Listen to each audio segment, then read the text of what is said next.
Բայց ես ռեպրեսիաների եւ ես ռազմորկաների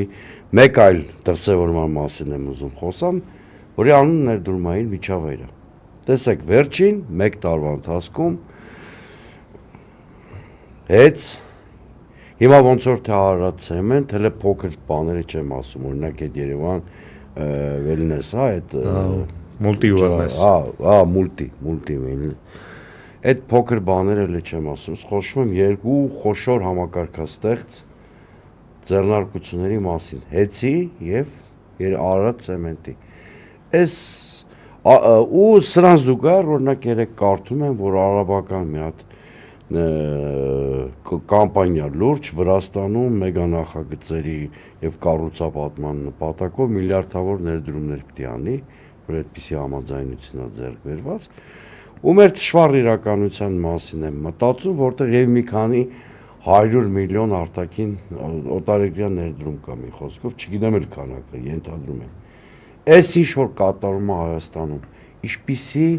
իմիջ ներդրումային միջավայր են ունենալու։ Մի քանի բան թվարկեմ հենց թվերից, ուրեմն այս պայդրությամբ վերջին տարիների ընթացքում մենք մոտավորապես $200 միլիոն ներհոսք ունենք օտարերկրյա ուղիղ ներդրումների դեպի Հայաստանի տնտեսություն։ Սա 200 միլիոն մոտավորապես տարեկան։ Սա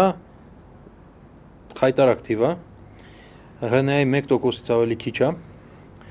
Նախորդ իշխանության ժամանակ, երբ մենք ունենք քննարկումներ եւ խնդիրներ եւ այլն, որ ներդրումային միջավայր եւ այլն, 6% է եղել ներդրումները։ Իսկ մոտ 1 միլիարդ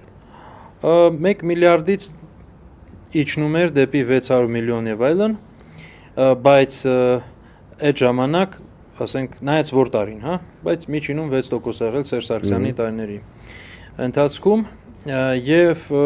սկսեց իջնել դեր 2014 թվականից սկսած, երբ որ հետխորհրդային տարածքում հակամարտությունները սևեռվեցին, բայց հենց 2019 թվականից բավականին լուրջ անկում գնաց եւ դրանից հետո բացառությամբ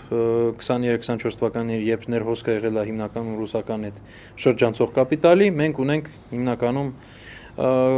0-ին մոտ սալդո, ասենց ասեմ, հա։ Այսպիսով ներդրումային միջավայրը ինչքան խոսում են, այդքան լրիվ զրոյական վիճակում է։ Ավելին ասեմ, Doing Business վարկանիշը էլ չի հրապարակում, բայց 2018-21 թվականին Հայաստանը իջել է։ Ուրեմն Heritage Foundation-ի տնտեսական ազատության ինդեքսում Հայաստանը ագին իջել է։ Այսպիսով մենք տեսնում ենք օրինակ sense թվային արտահայտում։ Հետո ինչ արվում է ներդրումների, ապա սրանք մտածում են, որ հետեւյալն է։ Դե ում ճնշում են նրանք Ռուսաստանի հետ ինչ որ կապեր ունեն, իսկ ամերիկյան բիզնեսը կդիտարկի հետեւյալը դե սրանք ռուսական են, նրանց ճնշենք, իսկ ամերիկյան բիզնեսը, այո, դե ագենտները այդ բարերը նույնիսկ չկրկնենք, այդ ագենտներից ագենտ բարը ընդհանրապես բան արժեք չունի, բայց տեսեք, այստեղ հետեւյալն է հարցը։ Իրանք մտածում են ամերիկացիները կմտածեն ամերիկյան բիզնեսը, ոչ թե իշխանությունները։ Կմտածեն, որ դե կարևոր չի, այ մեզ չեն ների։ Ուստեղ իրանք Ով ասեց։ Նախ ով ասեց, որովհետև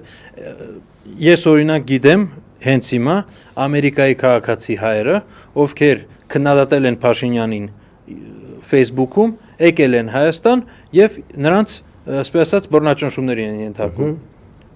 Ու իրանք ուղղակի հայ են։ Ու քանի որ իրանք հայ են, արդեն Փաշինյանը կարող է նրանց ճնշել։ Ֆրանսիայի քաղաքացի հայ, նրանց որ ճնշելու Են ապազգայնացման միտումները։ Այո, տրամաբանության մեջ։ Արամարել ամեն ինչ անում է, որ Սփյուռքի ժողովուրդը չկարողանա քվեարկել։ Այո, եւ ոչ միայն դա Ռուսաստանին է վերաբերվում, այլ նաեւ Ֆրանսիային, ԱՄՆ-ին ու մյուս համայնքներին, այո, Սփյուռքից ով գալիս է ապազգային, նրանք ողջունելի են իհարկե, կամ ով որ նենգափոխվում է, ինչպես գիտենք Սինանյանը, հա։ Բայց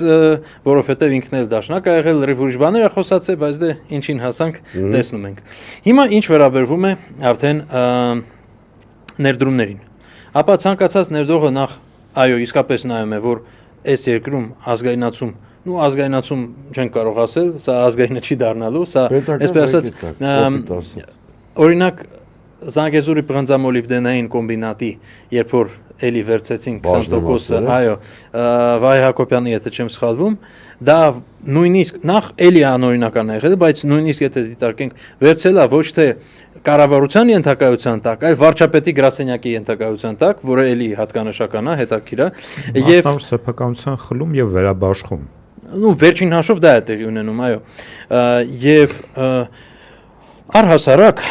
երբ որ ներդրողը նայելու է, որ դուրս է գալի վարչապետը սաղին հաթաթա է անում, ասում է ձերքերդ ոտքերդ կջարդեմ, բոմժ կսարքեմ,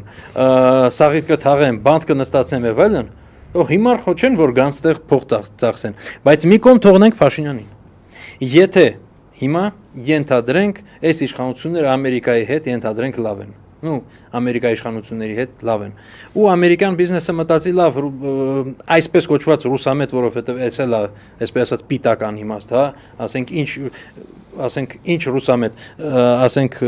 ով ծախսեց տեղ, օրինակ Սամվել Կարապետյանից ավելի շատ գումար բարեգործության վրա կամ Գագիկ Ծառուկյանից ավելի, այսպես ասած հայ գործիչ ով կարա համարվի, բայց ինչև է, հա, սարքում են ռուսամետ, ենթադրենք Ենթադրենք ռուսամետն ու արևմտամետը որ։ Հա, կամ ասենք, հա, օրինակ Քիր Քիրքորյանը իմ համար ոչ թե արևմտամետ է, էլի հայ։ Հա, բայց էլի, եթե գալու է ու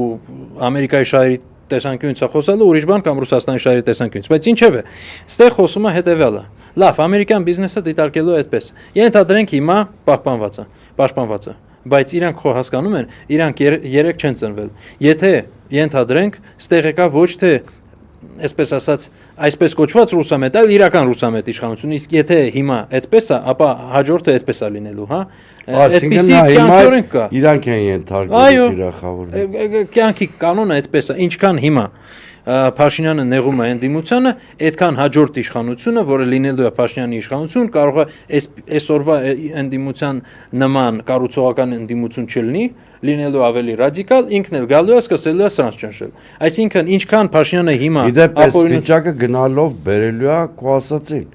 հաջորդ ընդդիմությունը շատ ռադիկալ լինելու ու պակաս կառուցողական։ Դա կյանքի կանոն է։ Ու այդ մարդիկ, որոնք ասենք խոշոր ներդրող են, ովքեր արել են բիզնեսը 20-30 երկրում, Կոլումբիայում գործ են արել, չգիտեմ, Նեպալում չէ, բայց ենթադրենք Հնդկաստանում են գործը, իրանք տեսել են իշխանությունները փոխվում են, ով էս իշխանության հետ հենց քաղաքական հենքով մոտիկ ա եղել, հետո նեղվել է եւ հակառակը։ Այսպիսով, եթե երկրում ստեղծված է միջավայր, որտեղ իշխանավորը կարա գա ու Արարատ ցեմենտի նման բիզնեսը արևանգի ուղակի, հա, իհարկե իրանք ներդրում չեն անելու։ Ես այսպիսի մի հարցի մասին կցանկանայի խոսել, վերադառնալով Ադրբեջանի հետ հարաբերությունների համատեքստին։ Փաշինյանը ինքը վերջերս հայտարարեց, որ ըստ էության Տիգրանաշենը հանձնվելու է եւ խոսեց անկլավների մասին։ Տեսեք, գործող ռեժիմի քարոզությունը, երբ խոսք է գնում անկլավների մասին եւ Ադրբեջանին իրականացվելիք նոր զիջումների մասին, շարունակաբար թմկահարում է Արցվաշենը, Բերքաբերի որոշակի հատվածները, որ Կիրանցի գյուղերը հանձնելուց հետո պետք է Ադրբեջանը հետ տար, բայց բնականաբար չտվեց, եւ փորձ են անում տպավորություն ստեղծել, որ սա ոչ թե զիջում է կամ հանձնում, այլ փող զիջում, այո։ Բայց ցավոք սրտի ես պետք է ցիտեմ Թշնամական պետության ղեկավարին, որը որ նշել էր, որ այդտեղ խոսակցություն չկա, դա մոնոլոգ է։ Եվ ես ինքս եմ խոսում թելադրում, այո, ինքը ասել է մենք թելադրում ենք պայմանները։ Եկեք փորձենք հասկանալ այդ զիջումները ցավոք սրտի արդեն պարզ է, որ լինելու են։ Ռազմավարական առումով Հայաստանի Հանրապետությունը ինչ կորուստներ է ունենում։ Նախ հույս ունենանք, որ չեն ունենալու, այնուամենայնիվ, ասեմ ինչու, որովհետև այնուամենայնիվ խոսվեց, որ սա միակ տարբերակը չէ, գուցե ինչ-որ ուրիշ ձևով, գուցե տարածքները հաշվենք եւ այլն, այնուամենայնիվ այս կորուստները շատ մեծ են, հատկապես անկլավները, եւ անընդունելի է իհարկե, եւ դա ռազմավարական տեսանկյունից այնքան մեծ կորուստ է լինելու, որ մենք արդեն ամբողջությամբ ոնց որ սեղմված ենք լինելու, հիմնական ճանապարհները կորցնում ենք եւ այլն։ Այսինքն պարզ է ինչ որ շրջանցող ճանապարհներ կօգտագործվեն կամ ինչ որտեղ կկառուցվեն, բայց դա շատ լուրջ Ադրբեջանը առավելություն է ստանում։ Այո, շատ լուրջ խոցելիություն է ստեղծում նախ։ Երկրորդը